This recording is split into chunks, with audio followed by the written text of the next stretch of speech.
Vamos lá, salve galera do canal FM Futebol ao Vivo, sejam todos bem-vindos. Galera, vamos lá para algumas informações do Tricolor de Aço. Fortaleza que foi, de uma certa forma, até feroz agora no mercado, né? Porque, afinal de contas, a janela fecha agora na sexta-feira. Então, Fortaleza ainda precisa anunciar pelo menos um lateral esquerdo daqui para lá, né? Pode ser que nesses dias aí possa ser que a diretoria do Fortaleza anuncie aí quem sabe o nosso lateral esquerdo. Mas vamos lá. Falar em lateral esquerdo, muita gente até falou no Matheus Bahia, né? O Matheus Bahia está indo para o time do Internacional, inclusive até já fechou contrato com o time do Internacional. Mas vamos lá. Fortaleza se aproxima aí de fechar o elenco para a Série B. Falta algumas peças ainda, a gente sabe disso, né? Mas vamos lá. Fortaleza fez algumas contratações e aí eu quero falar especificamente de algumas, tá bom, galera? Chegou o nosso atacante, né? O Luiz Henrique, que o Fortaleza fechou, né, a contratação. Mas vamos lá. Fortaleza já fez algumas contratações, como o Luan Freitas, ex-Fluminense e ex-Juventude, né? Lucas Gasal, que foi aquela troca que o torcedor não gostou muito. Paulinho, ex-Vasco, que é da categoria de base do Vasco. Mailton, que foi uma das boas contratações do Fortaleza.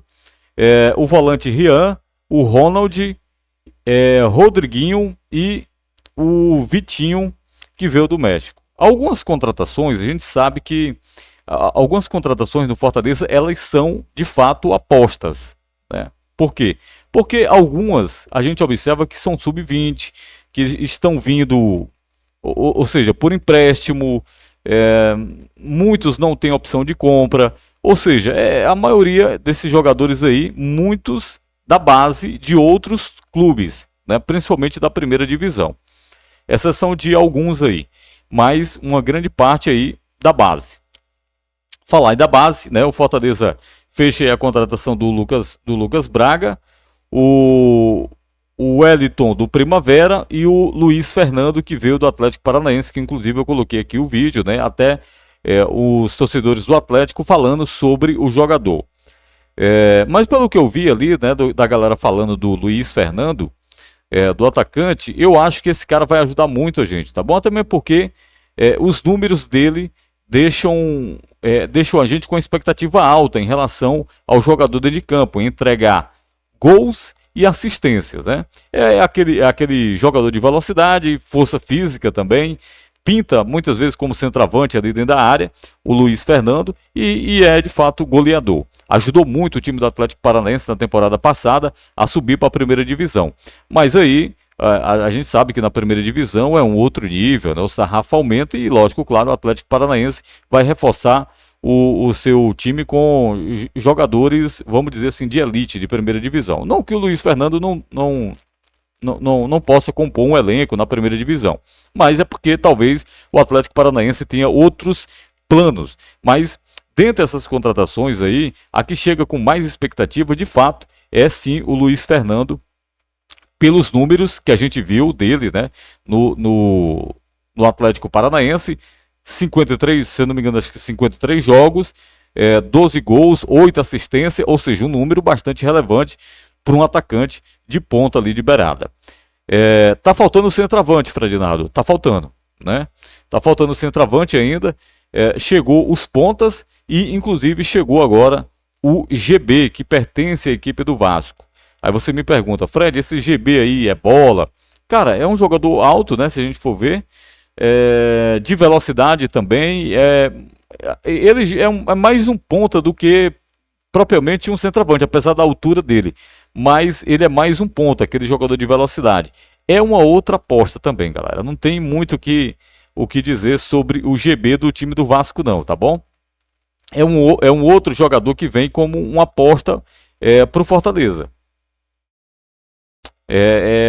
Eu sei que algumas contratações do Fortaleza, a maioria, infelizmente, é aposta. A gente não sabe o que esses caras vão render dentro de campo, né? Eu sei que o torcedor queria contratações, aquelas contratações que chegassem e você, não, esse aqui vai vestir a camisa do Fortaleza, esse aqui pode ser titular.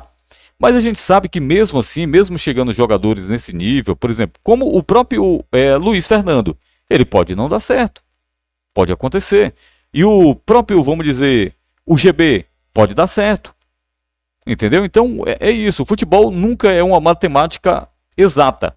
A gente sabe disso. Então, por exemplo, o próprio Lucas Braga, né, que tem muita gente muitos torcedores do Fortaleza que não gostaram, alguns gostaram e tal. Eu particularmente, eu vou esperar ver o jogador, porque eu até já falei sobre ele, né, especificamente, porque os vídeos que eu vi dele, tecnicamente muito bom. Muito bom. Beleza, pode estar passando um mau momento no time do Vitória, mas não significa que não vá acertar no Fortaleza. Então, Lucas Braga pode dar certo no Fortaleza? Pode. O Luiz Fernando pode até não dar, que chega com a alta expectativa? Pode também. Mas é lógico, claro, que a probabilidade do Luiz Fernando dar certo no Fortaleza é maior do que, lógico, claro, a do Lucas Braga, que vem numa fase ruim. Mas vamos lá, galera. O Fortaleza também vai ter saídas. E aí eu fiz até um vídeo específico falando sobre esse atleta.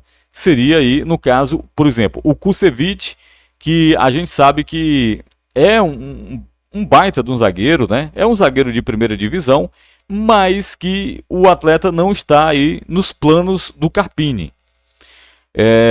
O Kusevich não vai ficar, eu acho que não é pela bola não, tá bom? O Kusevich vai sair provavelmente mais pelo valor, pelo menos é o que eu acho, né? Até acho que esse cara deveria ficar no time do Fortaleza porque é um jogador experiente, poderia ser um capitão, entendeu? Numa partida de futebol, aquele zagueirão xerifão que orienta, ou seja, cara, assim, eu particularmente ficaria com o Kusevich, né?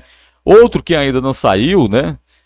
Ainda o Elton Leite, que é o goleiro, para mim esse daí pode sair, pode levar, né? Esse aí pode ir com Deus, meu filho. Esse aí pode levar, né? Esse Elton Leite. O outro é o João Ricardo, a gente sabe que já está praticamente negociado com o Corinthians, falta só chegar ali o tempo, ele está se recuperando ainda no Fortaleza, e aí esse daí também já vai para o time do Corinthians. O zagueiro Kusevich, falei, o outro é o atleta Diogo Barbosa, a gente sabe que o Diogo Barbosa já está afastado há algum tempo do Fortaleza, o Carpini até falou na coletiva que não conta com o atleta, está só esperando alguma coisa aí para que o jogador possa sair do Fortaleza, mas por enquanto o cara está comendo e dormindo no Fortaleza. E o outro, por incrível que pareça, é o volante Rossetto. Cara, assim, eu já falei sobre o Rossetto, eu particularmente gosto muito do futebol do Rossetto. Acho que para uma Série B esse cara ia ser muito importante pra gente. Um jogador experiente, bom de bola tecnicamente, na saída de bola entre o zagueiro ele faz isso com perfeição. Tem muita gente que às vezes cobra o jogador porque não observa o cara taticamente dentro de campo, e aí, como o cara não é aquele cara que faz gols, não é aquele cara que chega finalizando ali na frente, né, fazendo jogadas ofensivas, e aí o torcedor cobra mais. Isso é normal para quem não observa o jogo taticamente. Mas o Rossetto, em um jogo tático, cara, esse cara é muito bom, muito importante, porque é aquele cara que segura a bola, sai com qualidade entre os zagueiros, e você tendo um jogador nesse nível do Rossetto, para uma Série B, é muito importante, como eu falei, tecnicamente e taticamente. Mas lógico que o torcedor não quer saber de porcaria de tática, né, Fred Nardo? Pois é, muitos não entendem, só quer saber da bola rolando, a bola sacudindo a rede do adversário. Mas taticamente o Rossetto é um jogador muito importante e eu não entendo porque o Rossetto e o Kusevich não vai ficar no time do Fortaleza. O Rossetto talvez não tenha esse salário tão alto assim para que ele não possa ficar. Mas enfim, é outro que a diretoria também, infelizmente, né, e o Carpini também não vai ficar, segundo informações, tá bom, galera? Então tá aí as novidades do Fortaleza, quem entra, quem sai no Tricolor de Aço. A gente sabe que faltam chegar os dois laterais, provavelmente esse restinho de semana aí possa ser que chegue, né? Afinal de contas, sexta-feira já encerra aí o prazo para inscrições no Campeonato Cearense. Então vamos aguardar, porque a qualquer momento, caso a diretoria do Fortaleza anuncie aí o próximo lateral do Fortaleza, eu vou trazer aqui detalhes e quem sabe lances do jogador para que a gente possa falar um pouco específico, né, sobre o lateral esquerdo que o Fortaleza está buscando no mercado, tá bom? Por enquanto são isso, as últimas informações do Fortaleza aqui no nosso canal FM Futebol ao Vivo. Para você que não é inscrito, galera, se inscreve, deixa o like e sejam todos bem-vindos. Valeu, bom dia, boa tarde, boa noite, amigos do esporte, amantes do futebol. Seja lá o horário que você abrir esse vídeo, sejam bem-vindos ao FM Futebol ao Vivo. Valeu.